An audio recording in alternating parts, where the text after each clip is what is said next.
다음 아이템은 이수아 기자가 준비했네요. 네, 오랜만에 당선인 배우자 소식 준비했습니다. 네. 제목은요, 김건희 여사 후드티 입고 경찰견 포옹입니다. 이 오랜만에 김 여사가 공개적으로 모습을 드러냈습니다. 다름 아닌 윤 당선인 서초동 자택 앞이었는데요. 네. 아직 이 당선인 사저가 정해지지 않았잖아요. 그래서 입주를 못하고 있는 상황이어서 이 통이동하고 서초동 이렇게 번갈아 가면서 출퇴근 중인데요. 그래서 서초동 사택 앞에도 현재 경호 인력이 배치된 상황입니다. 그런데 여기서 근무 중이던 경찰 특공대 소속 폭발물 탐지견에 네. 김 여사가 껴안고 있는 사진이 공개됐습니다. 사진을 보시면요. 주로 정장 차림에 굉장히 정돈된 모습을 보여줘 왔는데 네. 이번만큼은 편안한 옷차림이었습니다. 그래서 동그란 안경을 쓰고 또 자주색 후드티, 또 통넓은 이 청바지를 입고요. 네. 하얀색 슬리퍼를 신은 모습이었습니다. 이 사진 속 강아지는 탐지견으로 많이 꼽히고 있는 셰퍼드 종이라고 거의 몸체가 30kg이 넘는 굉장히 대형견이에요. 그래서 네. 많은 분들이 사실 보시고 무서워하는 경우도 있는데 네. 이 전원으로는요. 김 여사 굉장히 자연스럽게 이 대형견 탐지견에게 다가가서 너무 귀여워서 집으로 데려가고 싶다라고 말하면서 친근함을 표시했다고 합니다.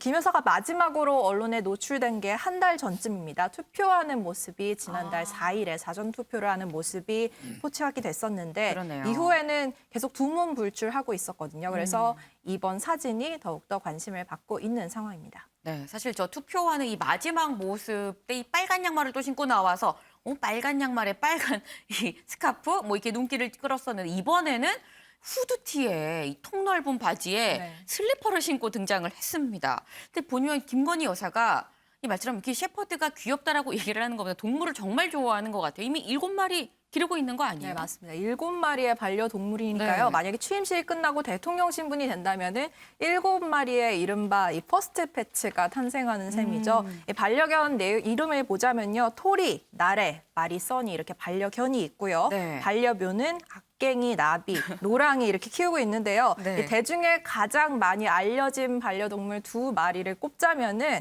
이 아무래도 토리가 먼저 얘기가 되겠죠. 윤 당선인이 12년에 유기견 단체에서 직접 입양을 한 것으로 알려졌고요. 네. 결정적으로 선거 기간 굉장히 윤 당선인이 괴롭혔던 이 전두환 발언 그리고 개사과 논란 속에 사진에 등장한 그 강아지이기도 합니다. 고양이 나비의 경우에는요, 이 토리만큼 윤 당선인 SNS에 자주 등장하는 역시 유기묘로 알려졌는데요. 네. 윤 당선인은 지난달 집무실 앞에 윤다방 이른바 임시 프레스 센터가 생겼을 때도 여기서 기자들과 대화를 나누면서 이른바 애견인으로서의 면모를 드러내기도 했습니다. 영상으로 보시죠. 아침은 혼자 가끔 먹죠. 근데 아침도 혼자는 안 먹어.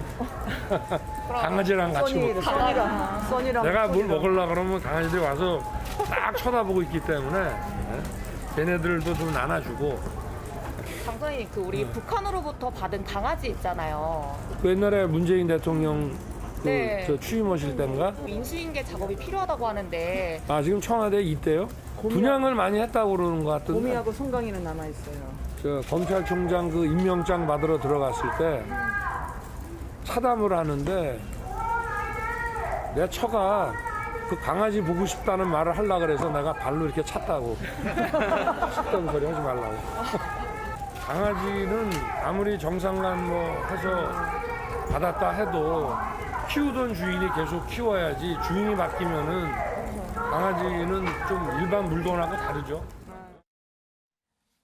네, 이 대화에서 언급된 고미와 송강이는요. 2018년 남북 정상회담 때 문 대통령이 김정은 위원장에게 직접 선물로 받은 우리나라 토종견 풍산개입니다. 네. 네, 과거 문 대통령에게 이 검찰총장 임명장을 윤 당선인이 받으러 갈 때 김 네. 여사가 그 강아지들을 보러 가자라고 말하려고 해서 쓸데없는 소리 하지 말라라면서 발로 툭툭 찼다는 뭐 에피소드도 전했고요. 네. 또 이 강아지들이 정상 간에 주고받은 선물이라 사실은 국유 재산에 해당이 되거든요. 그래서 네. 문 대통령이 퇴임을 하면서 이 사저로 데려갈 수 있느냐 아니면은 이 당선인에게 인수인계돼야 하느냐 뭐 이런 질문도 나왔는데요. 네. 여기에 대해서 좀 윤 당선인이 안타까워하는 모습이 포착되기도 했습니다. 결론부터 좀 말씀드리면요. 지난달 28일 두 사람 만났었죠. 대통령과 당선인 회동이 있었는데 네. 이 자리에서 문 대통령이 양산 사저로 이 아이들 데려가도 되냐라고 요청을 했고 이거를 네. 윤 당선인이 받아들였다고 합니다. 그래서 다행히 문 대통령이 계속해서 이 두 풍산개를 키우는 것으로 합의를 봤다는 소식이 전해졌습니다. 네, 지금 뭐 반려견, 반려묘 얘기를 좀 하긴 했습니다만 사실 시작은 김건희 이 여사였었습니다. 장현주 변호사님. 지금 김건희 여사가 지금 화장기도 거의 없고요. 지금 슬리퍼를 신고 이 맨발로 지금 나온 그런 상황이에요. 이 굉장히 좀 수수한 차림으로 경찰견이 이렇게 딱 껴안고 있는 모습이 딱 이 화제가 지금 되고 있는데 사실 지금 김정숙 여사의 옷값이 논란이 되고 있는 시기거든요. 근데 이 시기에 그동안 안 보이다가 당선 후에 저렇게 처음 이게 등장을 했다라는 게 좀 시기가 묘하다라는 얘기도 있습니다. 그렇습니다. 이제 말씀 주신 것처럼 지금 김정숙 여사의 옷감 논란이 있었던 게 얼마 전이고 지금도 그 논란이 지속 중이기 때문에 네. 시기도 그렇고 그리고 이제 옷차림 굉장히 소탈했기 때문에 연출된 것이 아니냐라는 또 이제 의심의 눈초리들이 있는 것도 사실입니다.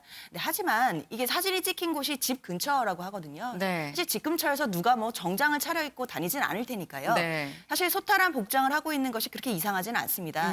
그렇다면 또 김 여사의 그냥 저런 사진을 정치적으로 확대 해석할 필요까지는 없다고 보입니다. 왜냐하면 김정숙 여사의 옷도 그냥 그 네. 자체로만 볼 것이지 정치적으로 어떤 공방을 할 뭐 의미가 없듯이 그럼 뭐 김건희 여사에 대해서도 뭐 소탈한 복장을 하고 있는 것 자체로 뭐 크게 정치적으로 확대 해석할 필요는 없다고 보이긴 합니다. 네. 하지만 다만 저런 모습을 일단 노출하는 것 자체가 취임식 전에 어떤 김건희 여사가 좀 공개적인 행보를 하기 위한 어떤 좀 발판을 마련하는 게 아니냐라는 생각은 좀 들기는 합니다. 네. 왜냐하면 김건희 여사가 사실 이제 공식적으로 행보를 하기 위해서는 본인의 판단도 중요하겠지만 전적으로 그건 국민의 여론에 달려 있다라고 볼 수밖에 없습니다.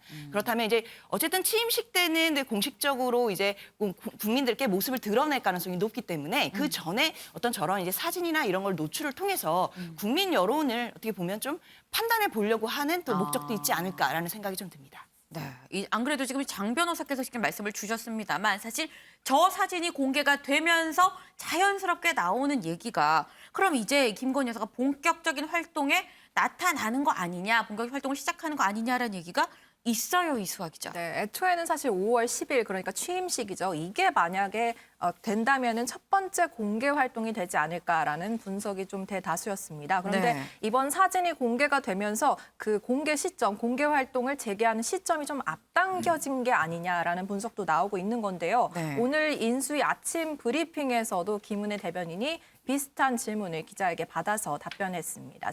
답변 듣고 오실게요. 혹시 부인 김건희 씨는 참석을 어떻게 결정이 되신 건가요? 대통령 부인께서 참석하는 것은 당연한 거 아닙니까?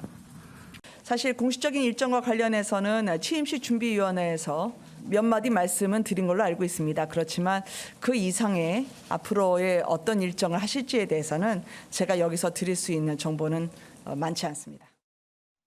네, 김인혜 대변인 이 김 여사의 공식 일정에 대해서는 좀 말을 아끼는 모습이었는데요. 네. 들으신 것처럼 이 공식 일정과 관련해서는 취임식 준비위에서 몇 마디 한 걸로 알고 있다라면서 앞서 저희가 듣고 온 박주선 준비위원장의 김 여사 취임식 참석 발언을 이렇게 언급하는 듯한 얘기를 했고요. 다만 김 여사 측 관계자들의 얘기는 조금 다릅니다. 이 대통령 배우자로서 사회에 기여하는 방안을 고민하고 있다. 특히 취약계층을 위한 활동에 강한 의지를 보이고 있다라는 말이 나오고 있는 상황이고요. 현재 운영 중인 코바나 콘텐츠의 경우에는 운영을 중단하거나 아니면 공익사업으로 전환하는 것을 검토 중인 것으로 알려졌습니다.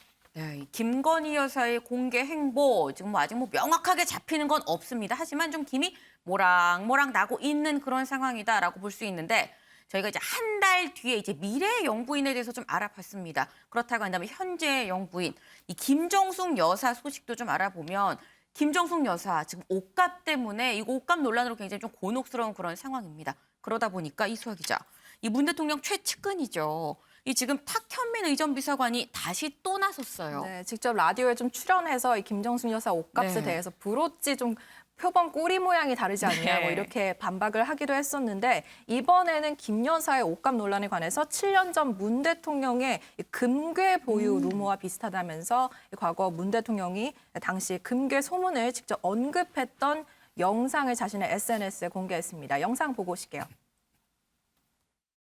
진짜 그것을 확신하고는 밤에 포크레인 몰고 들어가가지고 지하를 굴착한 그런 사건이 있었어요. 아, 그래요?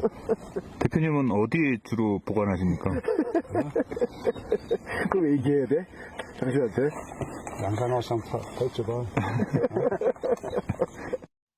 네, 여기서 언급되는 금괴 소문이라는 건요. 네. 지난 2015년 당시에 새정치민주연합 대표였던 문 대통령이 네. 이 양산 사저 앞마당에 1조 원짜리 수표랑 그리고 200톤의 금괴를 숨겨놨다는 좀 소문이 돌았습니다. 네. 그래서 이 영상이 그 의혹을 가리키고 있는 영상인 거고요. 2016년에 지금 뒤에 보이는 배경이 참 저희가 그림 같다 이런 얘기도 했는데 맞아요. 히말라야 산행을 문 대통령이 간 적이 있습니다. 그러면서 일행과 얘기한 부분이 이 영상으로 만들어진 건데 이 금괴 소문 관련 농담을 좀 주고받으면서 문 대통령의 재산을 어디 보관하느냐라고 일행이 물어보니까는 여기에 네. 대해서 문 대통령이 그럼 양산 와서 한번 파헤쳐봐라라고 되받아치는 모습까지 저희 담긴 모습이었습니다. 탁비서는 아무래도 이번 영상을 통해서 김 여사 옷감 논란도 이때 괴소문과 거의 비슷한 수준으로 어이가 없다 뭐 이런 뜻을 전하려는 것이 아니었나 싶습니다.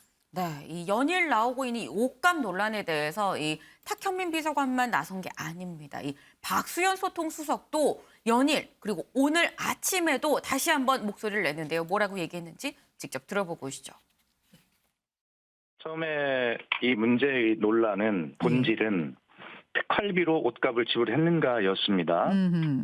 청와대가 아니다, 특활비 사용 없었다, 의상비는 사비다라고 공식으로 발표를 했지요. 거기에서 무엇을 더 증명해야 되는가를 모르겠습니다만 그렇게 해서 특활비를 사용했을 것처럼 막 붙잡고 늘어졌는데 아니라고 사비라고 하니까 정말 대통령 그 영부인이 그 사비로 다 했단 말이야? 라고 깜짝 놀랄 일 아닙니까? 그러면 이것은 사과해야 할 일 아닌가요? 그렇게 주장했던 곳에서. 그런데 사과는커녕 이제는 그러면 사비 내역을 밝혀라고 합니다. 아니 아무리 영부인이고 대통령이지만 사적인 영역이 있는 것인데 어떻게 사비 내역을 밝혀라고까지 그런 무리한 요구를 합니까? 네, 직접 들어보고 오셨는데 윤영걸 대표님, 이 옷감 논란이 지금 상당 기간 계속 이어지고 있습니다. 이 꼬리에 꼬리를 물고 계속해서 의혹이 나오고 있는데 이 논란이 잦아들 수 있는 것인지, 잦아든다면 언제쯤 잦아들 수 있는 건지 어떻게 보세요? 저는 지금 잦아들 수 있는데 청와대 관계자들이 해명을 한다는 게 오히려 의혹을 자꾸 키우고 있어요. 예, 2월 10일 날 법원 판결이 났으면은 네. 바로 공개를 하면 성의껏 했으면 되는데 그때 국가안보니 중대이익이니 해가지고 항소해서 앞으로 15년간 공개를 지금 막는다는 거 아니에요. 네. 그리고 또 청와대에서 처음에 그 사비 카드로 냈다. 탁현민 의전 비서관이. 근데 한복 장인이 아니야, 카드 받은 게 아니야, 나 현금 받았어. 그러니까 또 청와대에서 현금으로 주고 현금 영수증을 받았다. 그러니까 한복 장인이 나 영수증 준 적 없어. 이렇게 하니까 또 청와대에서 박수현 대변인 국민소통수석이 궁하니까 예우를 위해서 현금 봉투에 담아서 정중하게 줬다. 이게 얼만큼까지 믿을 수가 있는 건지. 지금 국세청 소득세법에 의하면은 10만 원 이상은 무조건 현금 영수증을 발급해야 됩니다. 아니면 무조건. 처벌받게 돼 있어요. 그러니까 이거는 뭐 예우고 뭐고 지금 위법 행위를 한 거죠. 국세청 그 법에 위반되는 거죠. 그러니까 너무 좀 자초지종을 솔직하게 그 아까 얘기한 금괴 양산에 금괴 있다는 거 이거는 괴소문이고 헛소문이고 일고의 가치도 없고 네. 지금 옷은 네티즌 수사대가 뭐 옷은 178벌, 액세서리는 207개 상식적으로 봐도 굉장히 많은 돈인데 이걸 다 사비로 썼다. 그러니까 국민들이 납득을 안 하는 거죠. 좀 더 소상한 설명이 좀 있어야 되겠다. 저는 이런 생각이 들고 과거 1999년 DJ 정부 때 옷노비 사건이 있었거든요. 네. 그때 특검하고 국회 청문회 열고 다 했는데 밝혀진 게 결국 뭐였냐면은 앙드레 김 본명이 김봉남이라는 거 하나 밝혔어요. 네. 그러니까 지금 청와대에서 밝히고 털면 되는데 그거를 네. 자꾸 참모들이 둘러싸고 자꾸 말을 돌려요. 그러니까 국민의 의구심은 자꾸 커지는 거죠. 네, 지금 윤영걸 대표님 얘기를 듣다 보니까 정말 이 옷 로비 사건 특검을 했었던 그때 그 당시가 생각이 나기도 합니다. 대체 이 옷감 논란 언제쯤 잦아들 수 있을지 좀 이 관심이 모아지는 상황인데요. 저희가 이 계속해서 좀 이 팔로우를 좀 해보도록 하겠습니다.